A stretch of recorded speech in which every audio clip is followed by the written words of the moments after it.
Tingnan natin kung magkakaroon nga ba ng team fight for the second turtle of the game. Papasok si Perxiva. Oh! Si Fio ang target nila pero may last insanity IMU para sa kapitan. Habang mag-zone din, dito si Jem. Last insanity sa mukha ni View! Pero wala na ng buhay. Sakto first blood para sa ng Onyx. Sabi dito, makukuha pa rin si Owen. At dahil dyan, dalawang players pa tayo para sa side ng AP Bren. At merong bawi na naman. Perxiva makukuha na kill. And Jem is down as well. So palitan lang dalawa-dalawa para sa ating dalawang kupunan. 2-for-2 exchange at itong pangalawang turtle ng larong ito ay itutuloy na ng dalawang jungler. Kyle TZ versus Ryzen Part 2 pero may bodyguard. Yung dalawa. Sabi ni Ryzen, andaya mo naman. Sige, sa'yo na yan. Sisimulan ngayon ng AP Bren. Ang pangalawang Lord ng larong ito. O ang pinakauna, rather, na Lord. Pero mukhang may matagal na sayawan na magaganap dito as we wait for the big team fight or the big signal na mangyari ito. Malayo pa yung Claude. Kaya naman nag-feather there. Strike na si Few ang kanilang pinupo. Okay, nagkalibaran na. Pero sabi dito, lumipad si View papunta dito kay Jen. Tapos sabay flicker out para sa kanya at marereset muna yung Lord. Walang buhay, kalahati yung buhay dito, both Ogwen and View. So marereset lang muna at aalis.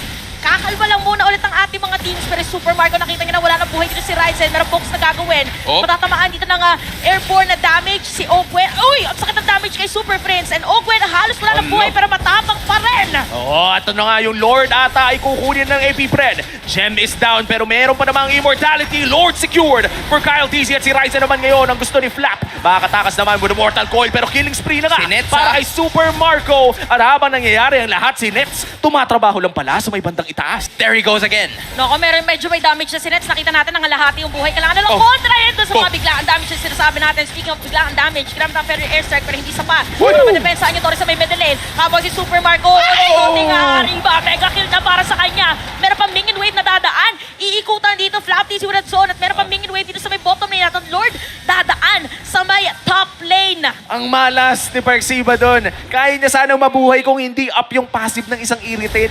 Dumople yung crit via Jungle Heart. At ngayon naman Sakit ay yan. 4v5 scenario with a Lord upstairs as well. Pero mukhang matutunaw naman na ito sa mukha ni Gem.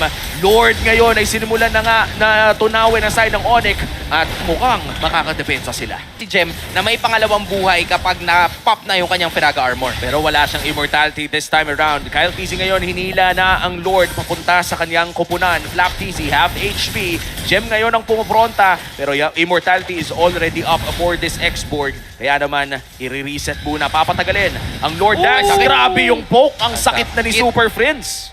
Parang feel-force rin talaga na mag-holy healing na agad si Ogwen para pag nag-go talaga sila sa teamfight, diretso na. So ito kalahati ang buhay nating Lord, nakapwesto Perxiva, nag-aabang kung sino pwede ma-circling Eagle habang Super Marco sabi niya parang medyo delikado yata na basta-basta na ako lumabas. So medyo matagal-tagal na Lord Tatlo dance yun, to. tagal Tatlo nun. to na teamfight dance duration for these teams. Mga 2 minuto na tayong nakatayo dito. Kyle TZ tinatake pa rin pero Flap mukhang napaka-consecration ng maaga. Super Marco ultimate as well. Flap TZ ngayon ang pumupronta para sa side ng AP Bren. At mukhang makikita niya si Ryzen. Hinahold pa rin ni Kyle TZ ang Lord pero mukhang dumudugo na ang Onyx. Grabe yung zone na ginagawa dito. May pilitan na mag-flicker out si Ogwen. Pero si Gem talaga napilit nila na wala ng Firaga Armor.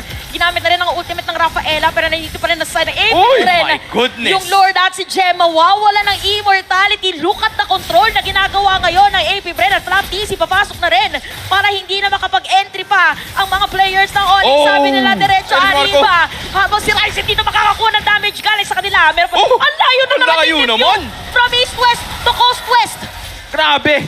Lumangoy na talaga sa buong ere. Baliktad. And then this time around, West AP Coast Bren secures the Luminous Lord. Pwesto ni Tagal-tagal Owen, na naman tayong tatambay dito para sa Lord. Tsaka sabi natin ang storyline ng Onyx from time to time is nananalo sila from a comeback. So talaga inaantay lang nila na medyo tumagal yung laban pero parang hindi tatagal yung HP ni Ryzen dahil sa sakit na rin ng damage dito ng Super Marco. So ito na naman yung Lord control na ating sinasabi para sa ating dalawang kupunan. Si Flap TZ makikita nila dito pero still alive because of that holy healing. Wow. At magsusuki ng damage pero the airstrike against View and Ogwen. Pero look at that, parang babalik na naman ang HP parts dito na AP. Eagle tapos flicker out para kay View at Gem dito mawawala ng immortality. Habang si Perxiva mapipilitan na lumayo. And Gem is gonna be the target and triple kill para sa birthday boy, Super Marco. Talaga, makikita mo talaga ang birthday buff. 7-0 at nag-tricks pa si Few. Pinakita niya kung bakit siya idol ng mga kids. Dire-diretso lang dito ang Hive. Meron silang bit-bit na isang minion. At diretso dito against Perxiva. Meron pang minion wave para sa kanila. Meron pa rin